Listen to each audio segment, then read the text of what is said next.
तिगड़ाना गांव के इस पावन पवित्र भूमि को प्रणाम करती हूँ और यहाँ पे आए मेरे पिता तुल्य बुजुर्गों, मेरे भाइयों, देश का उज्जवल भविष्य, प्यारे बच्चों, मैं आप सबका बहुत बहुत धन्यवाद करती हूँ, अभिनंदन करती हूँ। साथ ही साथ आदरणीय ओम प्रकाश जी चौटाला की तरफ से आप सबको घड़ी घड़ी राम राम। उनके आदेश है जिस भी गांव में जाओ राम राम दिया करो। इंडियन नेशनल लोकदल का पूरा परिवार आज आपके बीच में है।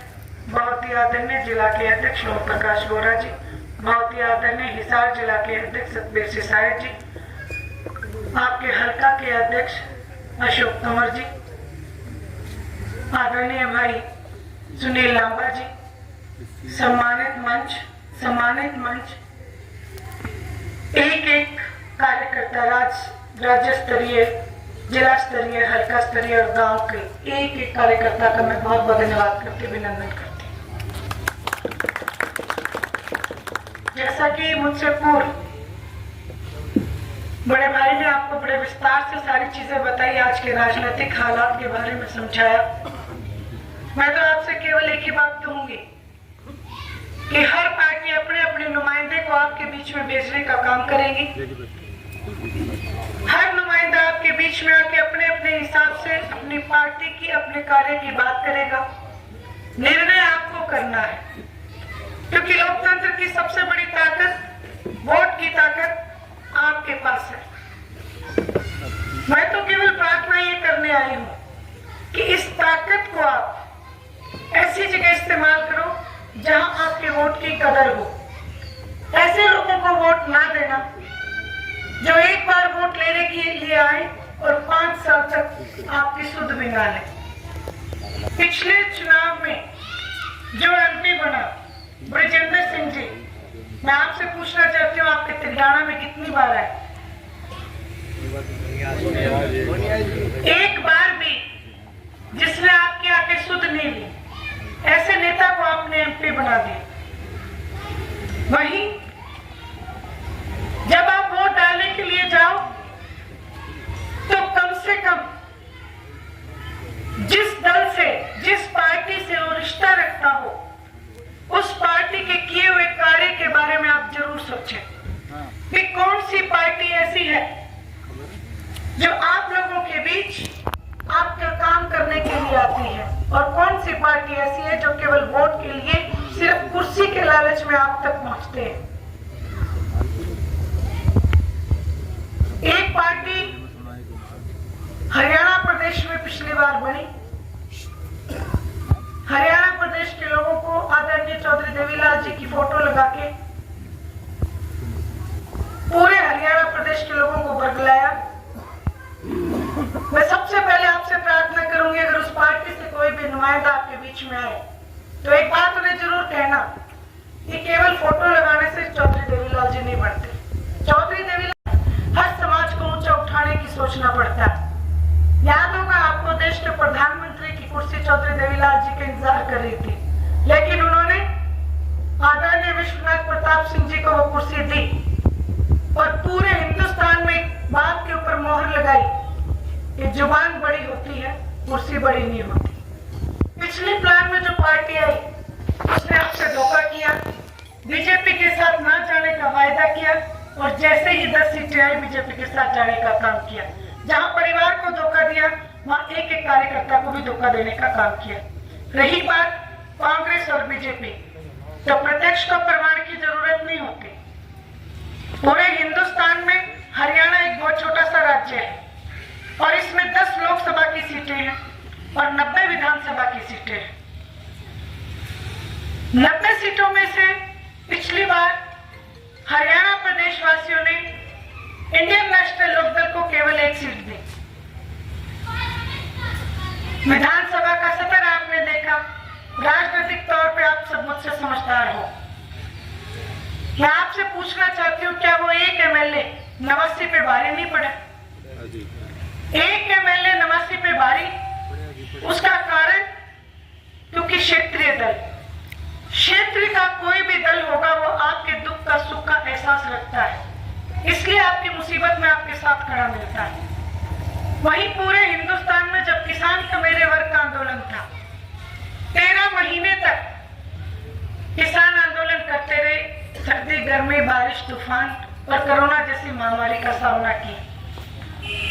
इतिहास में पहली बार ऐसा हुआ कि जो लोग हमेशा कुर्सी देते हैं, जो जनता कुर्सी देती है, उसने पहली बार इतिहास में एक डिमांड की कि हमारे आंदोलन को मजबूती मिल सकती है, लेकिन उसके लिए कोई एमएलए एमपी अपनी कुर्सी से त्याग पत्र देके आज हमारे बीच में खड़ा हो। 4216 एमएलए एमपी हैं, लेकिन किसी ने भी कुर्सी छोड़ने की दम नहीं दिखाया। सब ऐसे कुर्सियों से चिपक के जैसे अपने साथ लेके पैदा हुए थे। ऐसे में केवल एक सीट, आप खुद सोचो कि आपको भूख बहुत जोर से लगी हो और थाली में एक ही रोटी हो, उस एक रोटी को छोड़ने का भी काम अगर किसी ने किया तो आदरणीय अभय सिंह जी चौटाला ने किया। जिस तरीके से आदरणीय चौधरी देवीलाल जी ने हमेशा हरियाणा प्रदेश का नाम रोशन किया, उसी तरीके से आदरणीय अभय सिंह जी चौटाला ने पूरे हिंदुस्तान में अपने एमएलए की सीट से को छोड़ के हरियाणा प्रदेश के लोगों को मजबूती प्रदान की, हरियाणा के किसान कमेरे को मजबूती प्रदान की। उसके बाद आप सबने देखा, जो आज कांग्रेस के नेता आपके बीच में आते हैं और एक बात हरियाणा प्रदेश में बड़े जोर शोर से फैलाते हैं कि बीजेपी को हटाना है तो कांग्रेस को ले आओ, यानी कि एक लूट की दुकान बंद कर दो और दूसरी खोल लो। कांग्रेस का इतिहास ये है कि जो इस्तीफा आदरणीय चौधरी अभय सिंह जी चौटाला ने दिया, उसके बाद एलनाबाद का बाई इलेक्शन हुआ। एलनाबाद के बाई इलेक्शन में जमाल गांव में चौधरी भूपेंद्र सिंह जी हुड्डा गए और मंच के माध्यम से एक बात कही कि आया तो हूं मैं कांग्रेस के लिए, परंतु कांडा मेरा मित्र है। राजनीतिक तौर पे इस बात का सीधा सीधा मतलब था कि वोट बीजेपी को डाल दे।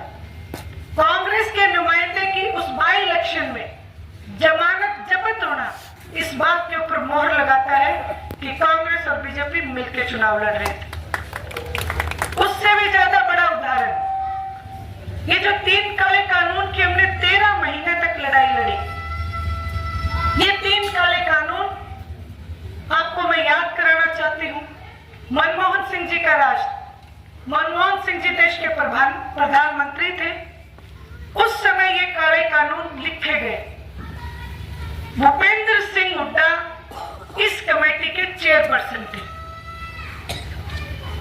और 6 दिसंबर 2012 लोकसभा की सुनवाई, जो लोकसभा में जितने भी सांसद थे उनके रिकॉर्ड पे बयान दर्ज हैं, उसमें एक बयान दीपेंद्र हुड्डा का भी है, जिसने कहा कि ये कानून इतने बढ़िया हैं, ये कानून इतने बढ़िया हैं कि किसान के खेत में 2-2 फुट के आलू उगेंगे। ये बात दीपेंद्र हुड्डा की रिकॉर्डेड बयान है। सुषमा स्वराज जी ने उस टाइम खड़े होकर टोका कि आपको कृषि का ज्ञान कम है। ये जो आज आपके बीच में कहते हैं कि हम किसान और कमेरे के हितैषी हैं, ये लोग एक ही सिक्के के 2 पहलू हैं। ये ए और बी पार्टियां हैं। ये जो बड़ी पार्टियां अपने आप में कहलाई जाती हैं, नेशनल पार्टियां, इनको हरियाणा से कोई सरोकार नहीं है। इनके लिए हरियाणा, जैसा मैंने को बताया, एक छोटी सी स्टेट है। उस समय ये कानून लागू क्यों नहीं हुए? उस समय ये कानून लागू इसलिए नहीं हुए क्योंकि क्षेत्रीय दलों का बहुमत था। कांग्रेस इस कानून को लागू इसलिए नहीं कर पाई क्योंकि क्षेत्रीय दल लोकसभा में ज्यादा थे। उन्होंने अपने अपने राज्य में यह कानून लगाने से मना कर दिया। सीधी सीधी बात है। उसके बाद भारतीय जनता पार्टी के कुछ शातिर नेताओं को यह बात समझ में आ गई। पूरे हिंदुस्तान में वो तांडव मचाया। हर राज्य में जाके क्षेत्रीय दलों को तोड़ने की एक मुहिम चला दी। हर राज्य से क्षेत्रीय दल को तोड़ा गया।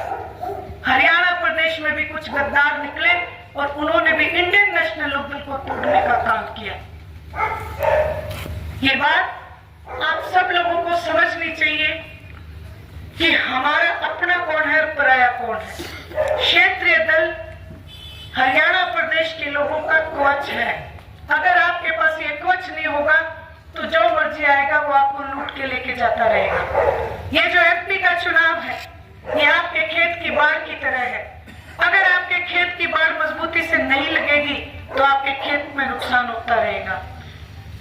ये लोग सिर्फ हमारे पास सीटों की बढ़ोतरी करने के लिए आते हैं कि संख्या में हमारे पास सीट ज्यादा आ जाए, वरना हरियाणा के पास 10 सीटें हैं, 10 सीटों से हम पार्लियामेंट में नहीं जा सकते। चौधरी देवीलाल जी ने वो किया क्योंकि वो ऐसे महान नेता थे, आप लोगों ने साथ दिया और उन्होंने हिंदुस्तान की प्रधानमंत्री की कुर्सी में बैठ के हरियाणा प्रदेश का नाम गौरव इतिहास में लिखने का काम किया। अब आपके बीच में ऑप्शन बताती हूँ। 9.5 साल आपने भारतीय जनता पार्टी का देखा। 9.5 साल में कोई ऐसा वर्ग नहीं जिसने आंदोलन ना करा हो, हर वर्ग ने आंदोलन किया। 9.5 साल जहां हमने आंदोलन किया, वहां एक और गजब की बात, हर चीज के ऊपर टैक्स लगा। जैसे अंग्रेज हमारे ऊपर कर लगाते थे, इन्होंने नाम बदल दिया जीएसटी। दूध पे, दही पे, लस्सी पे, पनीर पे, आटे पे, खाने की चीजों पे टैक्स लगने लग गया। आप जो सामान खरीदते हो दुकान से, दुकानदार आपके सामान की कीमत जब जोड़ देता है, उसके नीचे स्पेशल लिखता है प्लस में जीएसटी। वो और एक्स्ट्रा पैसा जो हमारी पॉकेट से जाता है वो सरकार के खजाने में जाता है। उस पैसे से 5,000 करोड़ रुपए अडानी और अंबानी के टैक्स माफ हो जाते हैं, लेकिन किसान का टैक्स माफ नहीं होता। ये सोचने की बात है। ये जो लूट की दुकान है, इसको बंद करने का केवल और केवल आपके पास दायित्व है। मैं आपसे अनुरोध करूंगी, एक तरफ तो मैंने आपको इतने टैक्स गिनाए, दूसरी तरफ मैं आपको आदरणीय चौधरी देवीलाल जी इंडियन नेशनल लोकदल का राज बताना चाहती हूँ।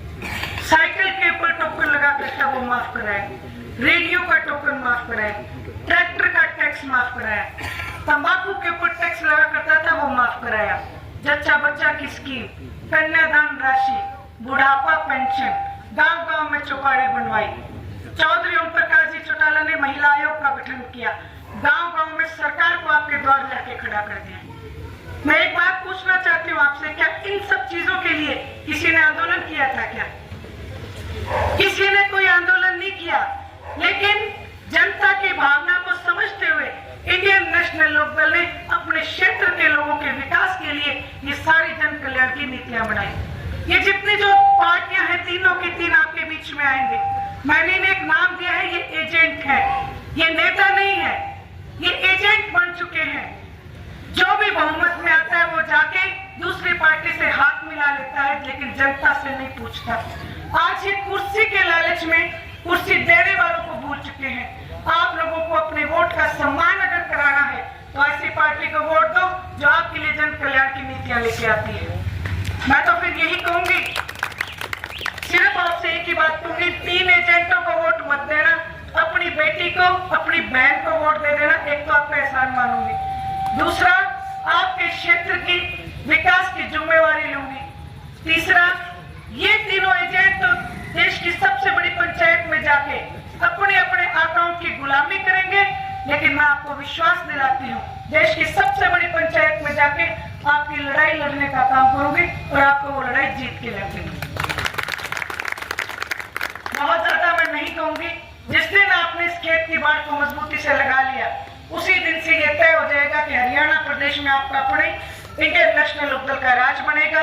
और जैसे ही ये काम होगा, पहली कलम से आदरणीय चौधरी ओम प्रकाश जी चौटाला ने कहा है, जो बुढ़ापा पेंशन आदरणीय चौधरी देवीलाल जी ने 100 रुपए शुरू की थी, उसको बढ़ा के 7,500 रुपए करने का काम करेंगे। जो युवा बच्चे आज सबसे ज्यादा अगर हमारे लिए अगर कोई चुनौती बना दी तो युवा बच्चे बेरोजगार हैं। बड़े बड़े अधिकारी गुजरात से लाके हमारे सिर पर बिठा दिए। हमारे हरियाणा प्रदेश के बच्चों की बहुत ज्यादा अनदेखी और उनको मायूस करने का काम किया। चौधरी ओम प्रकाश जी चौटाला ने कहा है कि आप अपना राज बढ़ाओ, हर घर से एक बच्चे को सरकारी नौकरी देंगे। जब तक उस बालक को नौकरी नहीं मिलेगी, 21,000 रुपए से बेरोजगारी भत्ता देने का काम करेंगे ताकि वो मायूस ना हो। वही जो ये हमारी महिला शक्ति है, जैसा कि मैंने आपको बताया, रसोई के ऊपर महंगाई का बोझ बढ़ गया। इसके लिए भी अभय सिंह जी चौटाला ने कहा है, हर महिला को एक गैस का सिलेंडर टेंडर भरवा के और साथ में 1100 रुपए हर महीने की पहली तारीख को उनके खाते में देने का काम करेंगे, ताकि वो अपना रसोई का खर्चा आराम से निकाल सकें। जब मैं ये बातें कहती हूँ तो कई लोग इस बात पे सवाल उठाते हैं, विपक्ष के लोग भी और पत्रकार भी मुझसे पूछते हैं कि मौजूदा सरकार तो फैमिली आईडी के नाम पे बुजुर्गों की पेंशन काटती है, मौजूदा सरकार बच्चों को रोजगार नहीं देती, कहती है कि सरकार के खजाने में तनख्वाह देने के लिए पैसा नहीं है।